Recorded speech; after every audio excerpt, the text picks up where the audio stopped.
Dans cette vidéo, je vais vous parler de Power Query dans Excel. Power Query est un module extrêmement puissant qui va vous permettre d'extraire des données à partir de plusieurs sources, de les transformer et enfin de les charger sur Excel, et tout ça sans formule ou presque. Ça vous tente? C'est parti, let's go! Tout va commencer dans l'onglet Données, où vous allez, suivant les versions, avoir différents boutons de raccourci, comme à partir d'un fichier texte, à partir du web, à partir d'une image, etc. Dans le menu Obtenir des données, vous aurez davantage de connecteurs suivant votre version d'Office. Le bouton Requêtes et connexions, comme son nom l'indique, vous permet d'afficher la liste des requêtes et des connexions de votre fichier.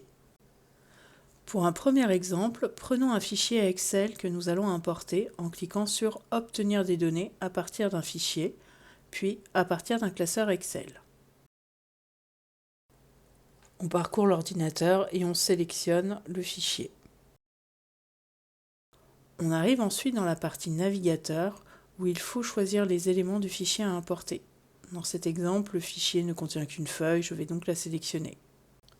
En cliquant sur Charger, cela me permettrait d'envoyer directement les données dans mon fichier Excel, mais en cliquant sur Transformer les données, je vais pouvoir accéder à Power Query pour les modifier.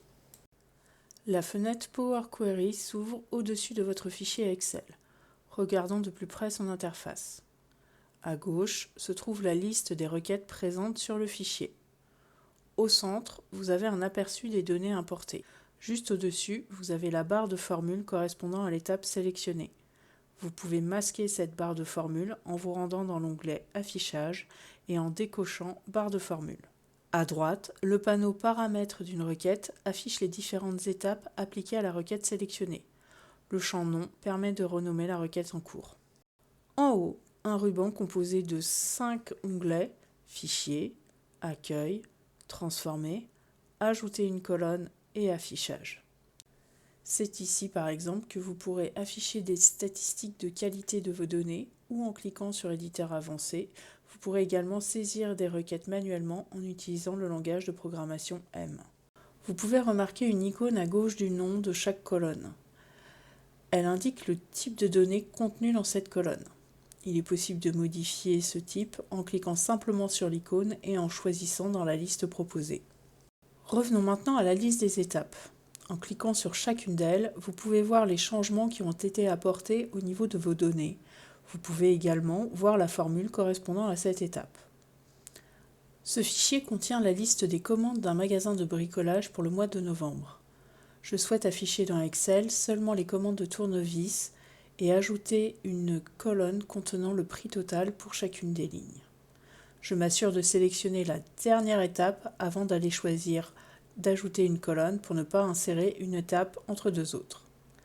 Je clique sur l'onglet Ajouter une colonne, puis Colonne personnalisée, où je vais pouvoir saisir ma formule de calcul. Je commence par donner un nom à cette future colonne, ici prix total, puis je me sers des champs à droite pour faire mon calcul. Après avoir validé, ma nouvelle colonne apparaît dans mes données. Pour filtrer des données uniquement sur tournevis, comme dans Excel, il suffit de cliquer sur la flèche à droite de référence et de sélectionner tournevis dans la liste des filtres proposés.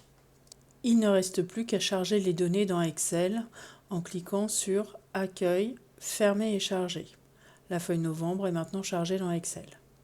Il existe en fait plusieurs possibilités de chargement vers Excel. Par défaut, vos données vont être chargées dans un tableau dans Excel, mais il est également possible de les charger directement vers un tableau croisé dynamique ou vers un graphique croisé dynamique. Vous pouvez également choisir de ne créer que la connexion si vous n'avez pas besoin d'afficher les données dans Excel, mais que vous souhaitez plutôt les réutiliser dans une autre requête. Vous pouvez en plus choisir d'ajouter des données au modèle de données pour pouvoir les utiliser également dans Power Pivot. Les données du mois de décembre sont maintenant disponibles. Je souhaite effectuer les mêmes transformations sur les données du mois de décembre. Mes fichiers étant identiques, le plus simple va être de dupliquer ma requête novembre pour créer ma requête décembre. Je n'aurai alors que la source à modifier. Je commence par un clic droit sur le nom de la requête, puis dupliquer. Power Query s'ouvre directement et nous avons maintenant une nouvelle requête nommée novembre 2. Commençons tout de suite par la renommer en décembre. La seule chose à modifier est la source. Pour cela, je clique sur la petite roue crantée à droite de l'étape source.